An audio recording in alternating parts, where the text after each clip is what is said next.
Hello guys, তোমরা সবাই কেমন আছো? আশা করি তোমরা সবাই ভালো আছো। নিয়ে আসলাম তোমাদের জন্য আরো একটা ভিডিও। এই ভিডিওতে মাথা নষ্ট একটা চ্যালেঞ্জ রয়েছে, তোমরা অনেক উপভোগ করবে। সেই ক্ষেত্রে পুরো ভিডিওটা দেখতে থাকো।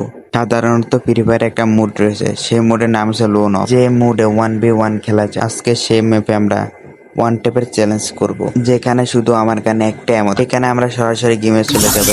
আমরা ওই মুডটাকে সিলেক্ট করে নেব। সরাসরি আমরা স্টার্ট বাটনে ক্লিক করব। আমরা ওয়েট করব ম্যাচ মেকিং এর জন্য। দেখি আমাদের সাথে কোন নুক পড়ে। দেখবো আমরা তার মাথা উড়িয়ে দেব। আমি তো খুব ভালো খেলি, সবাই আমার প্রশংসা করে। প্রথমে তো আমাদের গান নিতে বললো, আমরা ডেজার ইগল নিয়ে নিলাম। কারণ আমরা এনিমি গায়ে ফ্লাশ গ্রেনেড ডট দেখানোর পরে আমার এমিককে রাজ দিল এনিমি। মারলাম কই আর পড়লো কই। যাই হোক, এই ম্যাচে আমার খুব নেটের সমস্যা হয়েছিল, তার তো আমি ভালোভাবে খেলতে পারিনি। নেক্সট টাইম আরো ভালো করে খেলবো।